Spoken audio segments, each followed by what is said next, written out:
থাকে না এবং রাখে নাই। তারপর আমি দু একটি কথা বলছি। আজকের যে মত বিনিময় সভা আমাদের প্রিয় নেতা শেখ ফরিদ আহমেদ মানিক ভাইয়ের নির্দেশক্রমে 4 নম্বর ওয়ার্ডে আমাদের সংগঠনের কোথায় দুর্বলতা আছে, কোথায় কী কী সমস্যা আছে, কোনো সমস্যা আছে কি না সেগুলি পর্যবেক্ষণ করার জন্য 5 নম্বর ওয়ার্ডও সেম কাহিনী। আমাদের 5 নম্বর ওয়ার্ডের যুবদল নেতৃবৃন্দের মাঝে কোনো রাগ ক্ষোভ দ্বিধাদ্বন্দ্ব বা কোথাও কোনো গ্যাপ আছে কিনা সেগুলি আমরা উদ্ধারের জন্য আমরা আজকে এসেছি। 7 নম্বর ওয়ার্ডও সেম, 6 নম্বর ওয়ার্ডও সেম কাহিনী আমরা জানার জন্য, বোঝার জন্য, এবং যেগুলি আমরা কোথাও দোষ ত্রুটি যা পাচ্ছি যা পাবো সেগুলি আমরা লিখিত আকারে আমাদের প্রিয় নেতা শেখ ফরিদ আহমেদ মানিক ভাইকে আমরা অবগত করব। অবগত করে আজকে যেভাবে যুবদলের নেতৃবৃন্দ এখানে এসেছেন, আমরা এই যুবদলের নেতৃবৃন্দের উপস্থিতি আরও 5 গুণ বেশি আগামী দিনের মত বিনিময় সভায় আমরা দেখতে চাই। যেই মত বিনিময় সভায় আমাদের প্রধান অতিথি হিসেবে উপস্থিত থাকবেন আমাদের প্রিয় নেতা চাঁদপুর হাইমচর মাটি মানুষের নেতা, আগামী দিনের ধানের শীষের কাণ্ডারি, ধানের শীষের বাহক শেখ ফরিদ আহমেদ মানিক ভাই প্রধান অতিথি হিসাবে এই 4, 5, 6 নম্বর ওয়ার্ড যুবদল নেতৃবৃন্দের সমন্বয়ে একটি মত বিনিময় সভা করবেন। আমি আপনাদের 5 গুণ উপস্থিতি আগামী এই সমাবেশে দেখতে চাই। প্রিয় নেতৃবৃন্দ, যেহেতু আমি যুবদলের সংগঠন করি, আমি যুবদলের কথাই বলতে হবে, তাই না? ইতিপূর্বে আপনারা দেখেছেন গত 3-4 দিন আগের থেকে আমাদের ট্রিপল চণ্ডী একটি সংগঠন গতকালকে চট্টগ্রামে আমাদের এক যুবদলের নেতাকে চাই এই গুপ্ত সংগঠক যারা, তাহলে আমাদের যুবদলের সংগঠনের প্রকাশ্যে দিনের আলোতে খোলামেলা মাঠে আমরা মত বিনিময় সভা করেছি, জনসভা করেছি।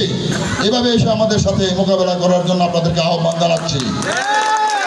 পাশাপাশি হুঁশিয়ার করে বলে দিতে চাই, আর যদি আমাদের একটি নেতা কর্মীর গায়ে একটি সিমর দেওয়া হয়, একটি ফুলের আছর দেওয়া হয়, তাহলে আগামী দিন থেকে আমাদের এই 4, 5, 6 নং ওয়ার্ড যুবদল নেতৃবৃন্দরাই সর্বপ্রথম এই গুপ্ত সংগঠনের বিরুদ্ধে আন্দোলন সংগ্রাম করার মাধ্যমে তারা প্রতিহত করার জন্য প্রস্তুত হয়েছে। আমরা এই 4, 5, 6 নম্বর ওয়ার্ডের পাশাপাশি সার্বিক সহযোগিতা আমরা থাকবো প্রতিবাদ এবং প্রতিরোধ গড়ে তোলার জন্য। তাদের পাশে আমরা আছি এবং থাকবো। প্রিয় নেতৃবৃন্দ, আপনারা দেখেছেন একটি সংগঠন যাকে আমরা গুপ্ত সংগঠন বলি, এই গুপ্ত সংগঠন সর্বপ্রথমে ছিল মা বোনদের, নারীদের ইজ্জত হরণ করেছে। আমাদের সেই স্বাধীনতা যুদ্ধের সময় তারা কিন্তু আমাদের মা বোনদের ইজ্জত হরণ করেছে। এখনও তারা আমাদের এই মা বোনদের ইজ্জত নিয়ে তারা ছিনিমিনি খেলছে। তাদের নাম আমি বলতে চাই না, তাদের নাম কেউ কেউ বলে জামাত, আমি বলতে চাই জাকাত সংগঠন।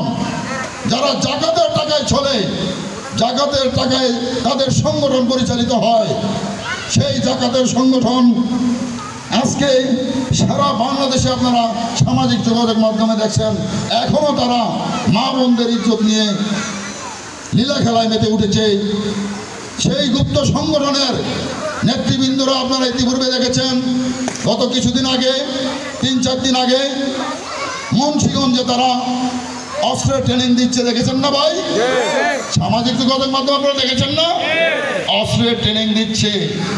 আরে ভাই, আপনাদেরকে জানিয়ে দিতে চাই, অস্ত্র দিয়ে বিএনপিকে দাবিয়ে রাখা যাবে না, অস্ত্র দিয়ে যুবদলকে দাবিয়ে রাখা যাবে না।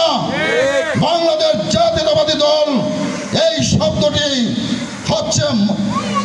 শব্দটি হচ্ছে 51 পরিবারভুক্ত একটি সংগঠন, যেটা সারা বাংলাদেশের বৃহৎ একটি সংগঠন নামে পরিচিত।